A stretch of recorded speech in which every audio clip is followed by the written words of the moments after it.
papà dell'assassino di Elisa Campeol. Abbiamo fatto tutto il possibile. Fabrizio resta mio figlio, ma ha distrutto la vita di tante famiglie. Lo voglio guardare negli occhi. Le ultime ore di Biscaro, il giorno prima si licenzia un lungo giro in auto tra Vittoriese e Feltrina alla spesa di oltre 200 euro per gratta e vinci, l'acquisto del coltello fino alla notte passata nella vettura prima dell'orrore. Il 34enne ha colpito Elisa da dietro senza dire una parola, poi la furia dei fendenti e la mutilazione dell'orecchio. Volevo una parte di lei, ha detto. Ora è sorvegliato speciale in carcere per evitare le reazioni di altri detenuti. Ci si interroga su come intercettare situazioni a rischio, a rafforzare la rete per individuare i disagi, le parole del presidente Zaia. La variante Delta spaventa l'Europa, ma la direttrice dell'Istituto Zooprofilattico Ricci rassicura: per ora in Veneto questa mutazione non preoccupa. La Corte dei Conti dà l'ok alla parificazione del rendiconto 2020 della Regione Veneto. Zaia, prima regione ad ottenerla, ora continuare con l'efficienza. Il peso della pandemia si è fatto sentire. 2 tragedie simili in poche ore. A Cassola, 43enne travolta e uccisa da un bus. A Milano, anziana investita da una vettura. Le vittime stavano attraversando sulle strisce pedonali. Cariche di esplosivo per far saltare la frana della Busa del Cristo a Perarolo di Cadore. La delicata operazione stamane sotto la supervisione della Protezione Civile regionale. Buonasera e ben ritrovati con l'edizione regionale dei telegiornali di Antenna 3. Apriamo naturalmente con il delitto di Elisa Campeol, avvenuto a Moriago della Battaglia in provincia di Treviso. Ai nostri microfoni parla il papà di Fabrizio Biscaro, in carcere, accusato di aver ucciso la giovane barista trevigiana. Ha distrutto la vita di tante famiglie, dice l'uomo, lo voglio guardare negli occhi. Non lo so, mi ha rovinato 4 famiglie.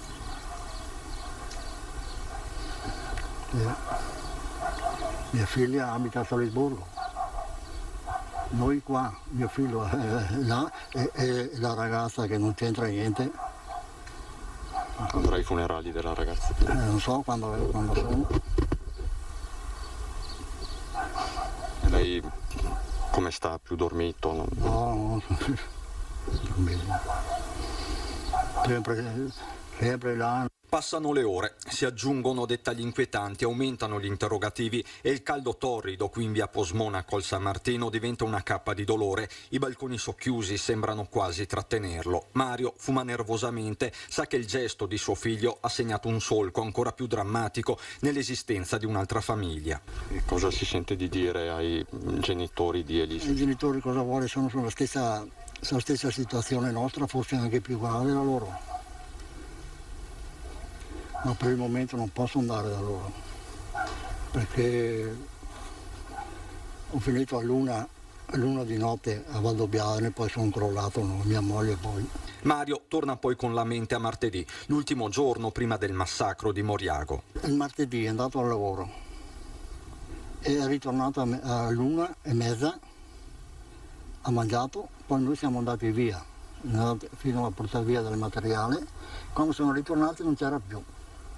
Ho provato a telefonare, niente da fare, abbiamo fatto denuncia. Sono andato il mattino successivo in azienda e mi hanno detto: guarda che è andato via alle 7:30 del mattino senza dire niente. Poi ha telefonato all'agenzia interinale che si era licenziato. Eppure, spiega sempre Mario, quel lavoro in un'azienda vicino gli piaceva anche perché era arrivato dopo una serie di delusioni in ambito professionale, ma il disagio di Fabrizio era profondo e si era sedimentato nel tempo. In un caso aveva anche tentato il suicidio. L'ho fermato. L'ha fermato lei quindi? Sì. Che cosa le aveva detto? Le aveva promesso che non l'avrebbe fatto più? Non l'avrebbe più fatto, sì. E invece poi ha fatto altro, purtroppo. E anche adesso, nel momento più duro, Mario continuerà a essere padre in attesa di un momento di verità. Non posso avere sensi di colpa, cosa vuole che colpa posso avere? Perché è il mio figlio, però per il resto abbiamo fatto tutto il possibile prima, faremo anche adesso. Starete ancora dalla parte di vostro figlio? Sì, perché è sempre il nostro figlio, no? Però bisogna vedere, perché cosa dirà. Ci vuole parlare a 4 occhi? Sì, lo guardo negli occhi. Fabrizio Biscaro è sorvegliato speciale in carcere, intanto gli investigatori stanno indagando sugli spostamenti del 34enne prima del delitto. Volevo qualcosa che appartenesse a lei.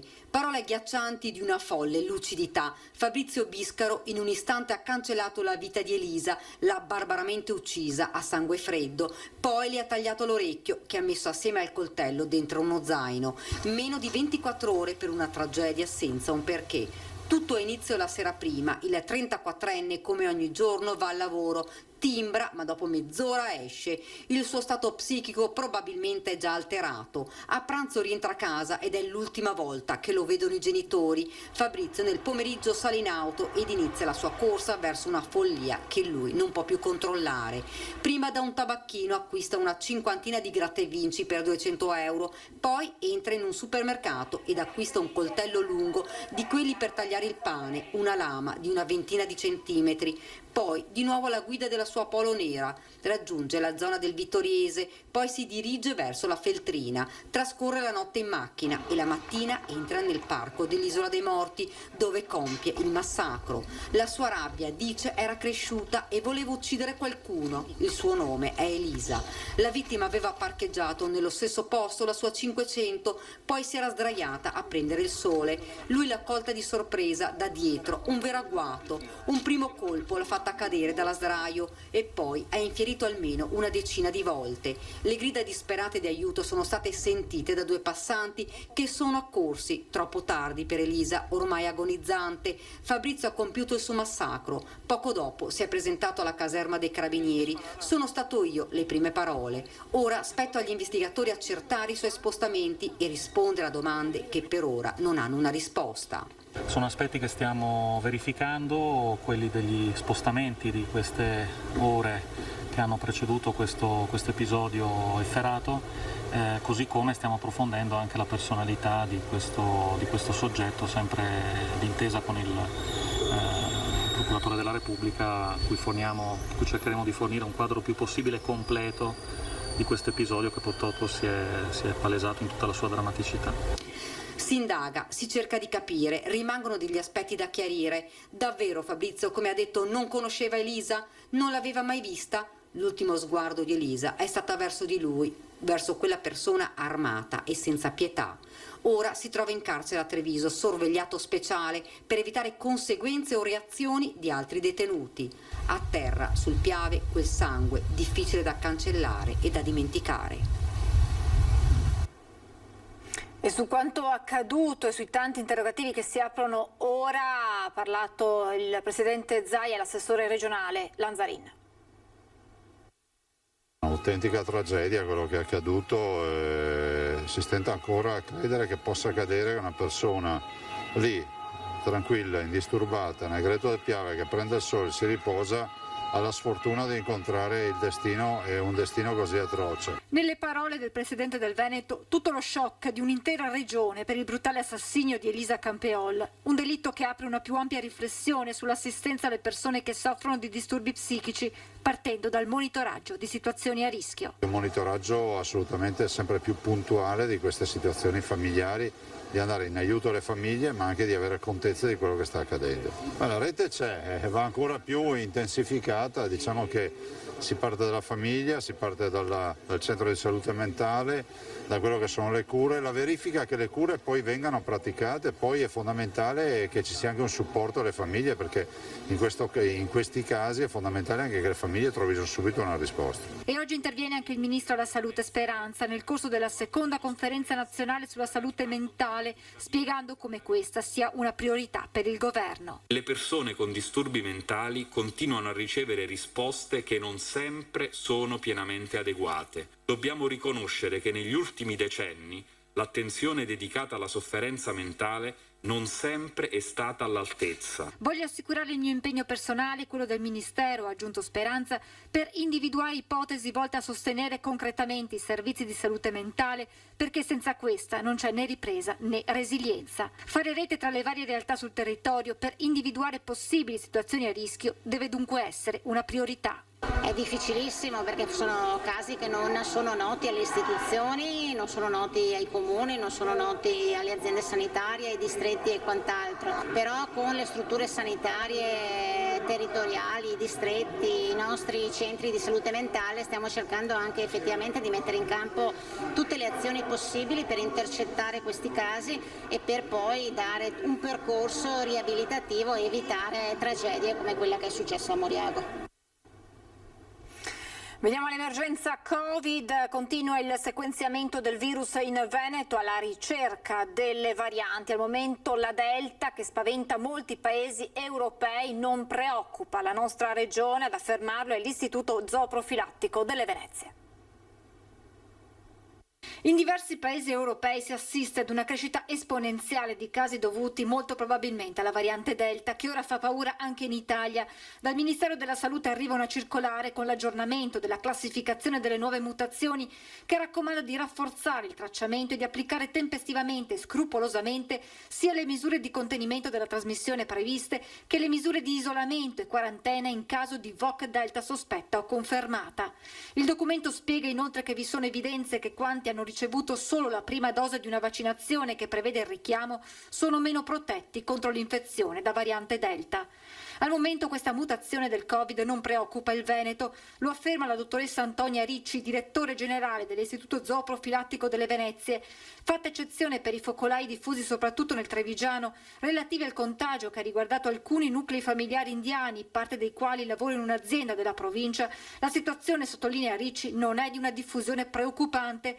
Si tratta di casi specifici legati a persone tornate dall'India che hanno trasmesso la variante ai loro familiari. Ci sono le varianti, sentiamo le varianti Delta, noi stiamo facendo il sequenziamento per capire, per il momento insomma, la situazione è completamente sotto controllo, però abbiamo capito che questo virus ancora non lo conosciamo a fondo e quindi non sappiamo come si comporterà in autunno, quindi ancora noi chiediamo massima attenzione, massima cautela. È chiaro che i casi stanno aumentando, aggiunge il direttore generale dell'Istituto Zooprofilattico, ma non vediamo una circolazione maggioritaria, è ancora preponderante quella inglese.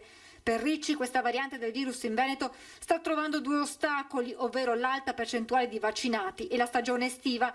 Sarà importante, conclude, capire cosa accadrà in autunno con le 2 dosi per tutti. La Corte dei Conti dà l'ok alla parificazione del rendiconto 2020 della Regione Veneto. Zaia dice prima regione ad ottenerla, a continuare ora con l'efficienza. Presidente, allora i conti sono a posto?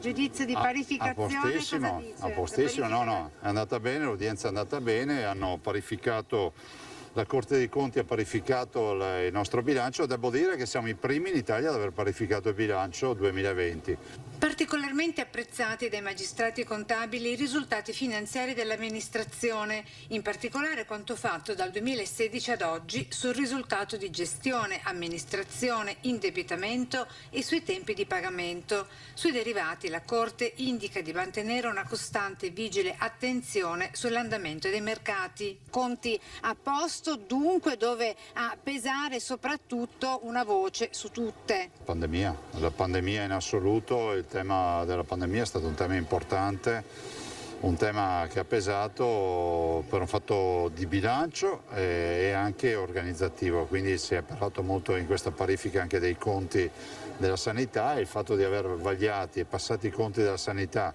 dalla Corte dei Conti e averli approvati per l'esercizio 2020 è un bel risultato.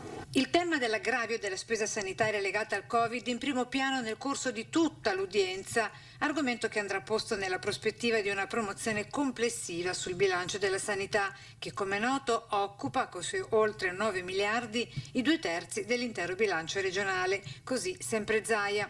Il rendiconto 2020 della Regione del Veneto evidenzia infine entrate per oltre 15 miliardi e 200 milioni di euro e impegni di spesa per oltre 14 miliardi e 900 milioni di euro, con un fondo cassa al 31 dicembre 2020 totalizzante più di 1 miliardo e 300 milioni di euro. Si è tolto più di qualche sassolina dalla scarpa, diciamo. Insomma, se qualcuno ha qualcosa da dire, vorrà dire che non è d'accordo con la Corte dei Conti. La La cronaca, una donna di 43 anni è stata investita da un bus in Viale Venezia tra Bassano e Cassola nel Vicentino.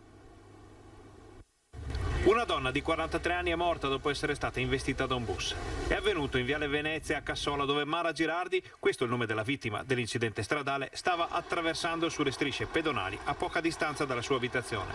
Lo schianto si è verificato alle 9 all'altezza del Civico 30 sotto gli occhi di molti negozianti e passanti, ma la dinamica esatta del sinistro, come pure eventuali responsabilità, sono tuttora al vaglio. Di certo c'è solo che la 43enne ha urtato in modo devastante con il capo il parabrezza della corriera, venendo poi proiettata a parecchi metri di distanza. Fin da subito le sue condizioni sono apparse gravissime a causa dei traumi e delle ferite riportate dall'impatto con il bus. È stata trasportata in ospedale dove è espirata poco dopo il ricovero. Sul posto i carabinieri della sezione radiomobile della compagnia di Bassano, che hanno effettuato i rilievi di rito e gestito la difficile situazione viaria nella zona interessata dallo scontro. Il conducente della corriera è svenuto per lo shock ed è stato preso in carico dai sanitari del SUEM arrivati in Viale Venezia. L'autobus è stato posto sotto sequestro e con ogni probabilità il corpo di Girardi verrà sottoposto a un esame autoptico per le verifiche del caso. La notizia dell'incidente e del decesso di Mara Girardi si è subito diffusa nel Bassanese, dove la donna era molto conosciuta, destando grande dolore e cordoglio. E abbiamo raccolto le testimonianze di chi ha assistito all'incidente e di alcuni residenti che ora dicono non si può morire così. C'è sgomento, poca voglia di parlare e tanta rabbia tra i residenti di Viale Venezia. Il dramma che è costato la vita a Mara Girardi è solo la tragica ennesima goccia di un vaso che trabocca da troppo tempo. Viale Venezia è un'arteria importante per la viabilità cittadina, ma lungo quel tratto il traffico è intenso, le auto parcheggiano disordinatamente ai lati della strada o addirittura sul marciapiede e persino uscire di casa o attraversare il viale diventa rischioso. Ho sentito un colpo, mi sono affacciato alla finestra, avevo visto una signora stesa, pullman fermo e l'autista del pullman è andato sotto shock, era andato via di testa perché è anche svenuto. Tutti si sono prestati a dare aiuto, specialmente alla signora che era distesa per terra. La signora era cosciente, si muoveva? No, non l'ho vista muoversi. Esposti, segnalazioni e lamentele. I residenti della zona ci raccontano di aver più volte portato all'attenzione del comune la pericolosità di quel tratto di strada. Alcuni automezzi come tutti quanti, ma però questa è un'arteria molto trafficata. Cioè traffico ce n'è a volontà, camion, macchine, corriere, di tutto si vede. Manca il senso civico, perché sulle strisce pedonali per attraversare bisogna farsi il segno della croce. Cioè non è giusto. Se c'è un segnale uno si deve fermare e purtroppo succede così. Se invece la gente avrebbe più rispetto, forse le cose non succedono, perché non è giusto morire così. Da Bassano al Veneziano a Milano con un altro drammatico incidente stradale. Sempre questa mattina una signora di 80 anni è stata investita e uccisa. Anche lei stava attraversando la strada. Aveva appena fatto la spesa e con tutta probabilità si stava dirigendo verso casa quando Italia Bordin, 80enne residente a Milano, è stata investita mentre attraversava la strada in via Cavin di Sala di fronte al supermercato Prix di via Pertini. Erano le 9:30. Alla guida un 82enne del posto che l'ha centrata in pieno e per lei non c'è stato nulla da fare, è morta sul colpo. Forse il sole ha giocato un ruolo determinante, riducendo la visuale dell'anziano alla guida che non si è proprio reso conto del passaggio della donna sulle strisce. Una volta che ha realizzato quanto accaduto ha prestato soccorso, poi si è seduto sul marciapiede in stato di shock. Sul posto sono giunti i sanitari del 118 e gli agenti della polizia locale che hanno deviato il traffico per poter effettuare i rilievi. La signora Italia era figlia di un operatore sanitario molto conosciuto in paese. Sono vicina alla famiglia, ha detto il sindaco Pavanello, che conosceva soprattutto il figlio della donna. In questi anni abbiamo fatto di tutto per rendere le nostre strade più sicure, continua. Sono davvero addolorata. Come da prassi, l'anziano che ha investito la signora Bordin dovrà rispondere del reato di omicidio stradale. Una banda specializzata in rapine e danni di persone anziane è stata sgominata dai carabinieri. Questa mattina è scattato il blitz. Sono accusati di una rapina aggravata avvenuta a Schio, ma i carabinieri di Verona ritengono che la banda arrestata oggi, pregiudicati di etnia rom residenti in Romania, sia responsabile anche di altre rapine ai danni di anziani nel territorio vicentino. Sono complessivamente 53 tra furti e rapine nel nord Italia i fatti di cui sarebbero accusati i 23 arrestati dai militari dell'Arma veronesi che alle prime luci dell'alba hanno fatto scattare un blitz. Un numero consistente di donne rom senza fissa dimora si erano specializzate nella tecnica dell'abbraccio per compiere furti aggravati ai danni di persone anziane. Dopo lunghi appostamenti per scegliere le vittime, approfittavano del gesto affettuoso per sfilare orologi e monili in oro, riuscendo a fuggire rapidamente. L'organizzazione poteva contare dell'appoggio logistico di 12 abitazioni e 55 autovetture intestate a prestanome. È il momento di fermarci per qualche istante di pubblicità, tra poco.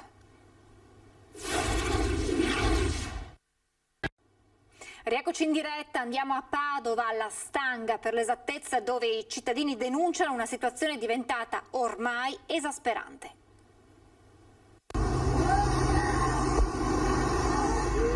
La fontana della Stanga usata come doccia in queste torride giornate di giugno. Questo è solo l'ultimo e più eclatante episodio di difficile convivenza tra i residenti della Stanga a Padova e un gruppo di nomadi che da settimane stanziano nel quartiere. Il video è stato pubblicato sui social da un esercente della zona per denunciare quanto sta accadendo. La situazione sta diventando invivibile, denuncia il Comitato Stanga. Eravamo riusciti a salvare alcune vie proprio dall'invasione degli spacciatori in quella zona là e invece adesso abbiamo il problema dei nomadi. I nomadi non hanno regole, sporcano tutto, fanno i loro bisogni per strada, i marciapiedi sono impraticabili. Le maggiori criticità sono per i minori rom che oltre a farsi il bagno nelle fontane sono lasciati soli in strada a bivaccare, denuncia ancora il Comitato Stanga. Ci sono dei minori, dei bambini che sono tutto il giorno allo stato brado, sono tutto il giorno nudi, ok? Camminano a piedi nudi e vengono lasciati lì con caldo atroce in questo periodo, ma soprattutto completamente senza un minimo di regole. E sono anche molto aggressivi perché difficilmente le mamme possono portare adesso i bambini al parco Esperanto piuttosto che altri parchi perché vengono aggredite. I residenti chiedono l'intervento dei servizi sociali. Inoltre, nei giorni scorsi, c'è stato un colloquio con l'assessore alla sicurezza Diego Bonavina, a cui si chiedono dei provvedimenti sulla scia di quelli già presi per arginare la presenza dei rom in alcune zone come Ponte Vigo d'Arzere e l'Arcella. Le idee sono quelle di ordinanze apposite o di DASPO o qualsiasi altra cosa che li tenga lontane almeno dalle zone residenziali. Giornata storica quella di oggi per Perarolo di Cadore. Poco dopo le 13 è stata fatta brillare la frana sul Boite di quella che per tutti è conosciuta come la Busa del Cristo. Ecco le immagini dell'esplosione e i commenti dei cittadini.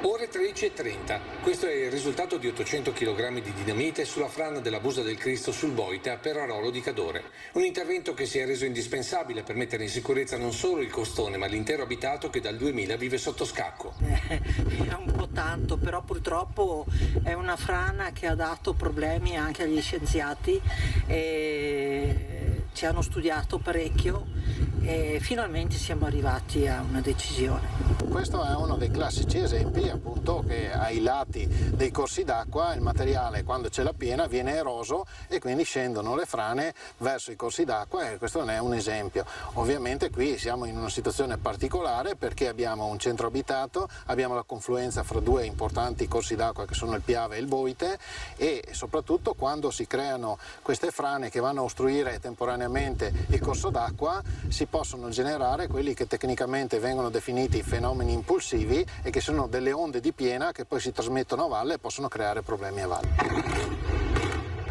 Un intervento preparato fin nei minimi particolari sia dagli esperti geologi dell'Università di Padova che di Firenze e messo in pratica dal trevigiano Danilo Coppe, per tutti Mister Dinamite, considerando il suo curriculum che vanta tra gli altri il brillamento della frana di Schiucaz sull'Alpago e quello passato alla storia del Ponte Morandi di Genova. Un'esplosione aspettata in particolare dal sindaco di Perarolo. Non vedevamo l'ora che arrivasse questo momento, è un sollievo penso un po' per tutti, in primis per la gente che ci vive e poi anche per lo stress che l'amministrazione ormai da 3 anni sta subendo. Da oggi quindi le 5 famiglie sfollate potranno tornare a casa, mentre lungo il Boite continueranno i lavori per mettere in sicurezza tutto il costone. Ma tutta una serie di interventi finanziati con i fondi VAIA, di sistemazione e consolidamento dell'argine destro del Boite, quindi a protezione dell'abitato, sistemazione del piede della frana, consolidamento del corpo della frana attraverso una serie di drenaggi superficiali e non, e anche con un sistema di consolidamento fatto attraverso dei tiranti.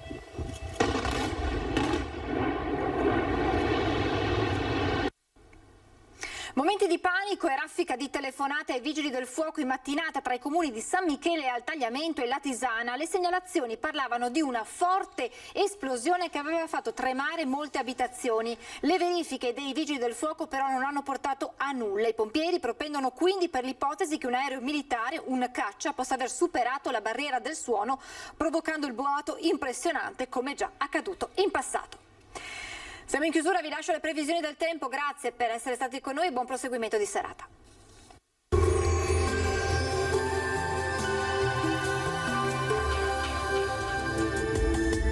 Bentrovati al meteo. L'estate è iniziata alla grande, ci attende un weekend tra sole, caldo, afa, ma anche qualche insidia temporalesca. Il dettaglio di sabato 26 giugno. Sul Veneto alta pressione africana ben salda, sarà infatti una giornata con ampio soleggiamento dappertutto e cielo sereno o poco nuvoloso. Tuttavia nelle ore pomeridiane non si escludono dei locali acquazzoni sui settori montuosi. Continua l'intensa ondata di calore con temperature minime tra 13 e 21 gradi, valori massimi compresi invece tra i 27 e i 33 gradi all'incirca. Ci spostiamo ora sul Friuli Venezia Giulia, tanto sole anche qui dappertutto, al massimo con poche nubi a carattere sparso, isolati rovesci al pomeriggio sui rilievi. Temperature minime tra 18 e 22 gradi, massime sui 28-31 gradi. Infine uno sguardo alla situazione del Trentino Alto Adige, dove sarà in prevalenza soleggiato. Anche in questo caso però nelle ore pomeridiane saranno possibili dei piovaschi. Temperature minime intorno ai 15-16 gradi, massime infine sui 31 gradi all'incirca. Dal meteo per ora è tutto, vi auguro come sempre un buon proseguimento in compagnia di Antenna 3 e arrivederci al prossimo aggiornamento.